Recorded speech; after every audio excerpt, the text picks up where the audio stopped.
Welcome to the Fear and Greed Business News Afternoon Report for Friday the 5th of July 2024. I'm Sean Aylmer. Every afternoon we've got the 5 stories that happened today that you need to know. Story number 1, the S&P ASX 200 closed down just a touch, 0.1% today to 7,822 points. Healthcare stocks led the way while the materials index was the weakest. It wasn't a great day for the big miners with BHP, Fortescue Metals Group and Rio Tinto all lower. The banks were mixed, though National Australia Bank fell more than 1.5%. Telstra was among the best, rising 1%. For the first full week of the new financial year, the ASX 200 closed up 0.7%. For that week, energy stocks were easily the best performers, helped along by the coal companies. The big miners did well, notwithstanding today, as did the property companies. The worst sub-index was utilities. In corporate news today, Magellan Financial Group shares jumped again.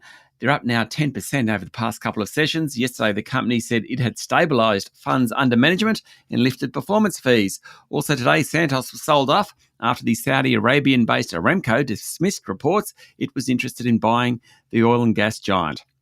Story number 2, the Aussie dollar has gone on something of a run. Well, that's probably overstating it, but given how little movement there's been in the local unit recently, today's push to 67.4 US cents, the highest since the beginning of January, is newsworthy. A couple of things have happened. Growing expectations of a rate cut in the US, but not in Australia, has made the local currency look more attractive in the short term.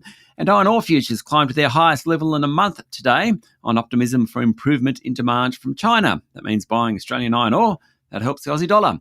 Oil's worth a mention also, with Brent hitting a 2-month high as Hurricane Beryl provided a glimpse of what some are expecting as a horror storm season in the Gulf of Mexico. Story number 3, BHP bosses have docked employee incentives around the globe based on failures to hit internal performance targets on costs, production, safety and gender equity. The mining giant has in the past 48 hours notified tens of thousands of workers that it will only pay out 80% of short-term incentives that were on offer for the 2023-2024 financial year, according to a report in the Financial Review. Workers at BHP's Queensland Coal Division were singled out. They'll receive only 70% of the incentives after 2 downgrades in sales guidance and a fatality at the Saraji mine in the Bowen Basin. The incentive calls were made by BHP's executive leadership.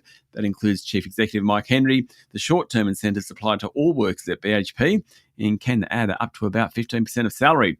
Story number 4, Joe Biden ain't going anywhere. Overnight facing down calls for him to not contest the next US presidential election, he used a 4th of July speech to concede that he screwed up, his words, screwed up last week's debate, but added he isn't going anywhere. He told state governors that he needed more sleep. None of that hasn't stopped major donors and Democrat politicians suggesting he should call it quits. Abigail Disney, the granddaughter of Walt Disney and a major donor to Democrats, came out and called on Mr. Biden to step down. Tonight, Australian time, Mr. Biden has an interview with ABC. No teleprompter there, and let's very keen to see how he performs. And story number 5, Sir Keir Starmer is set to take over as British Prime Minister after exit polls predicted his Labor Party won not just a landslide victory, an annihilation. The polls forecast that Labor will win 410 seats, with the Tories likely to lose 200 seats and enter the new parliament with just 144.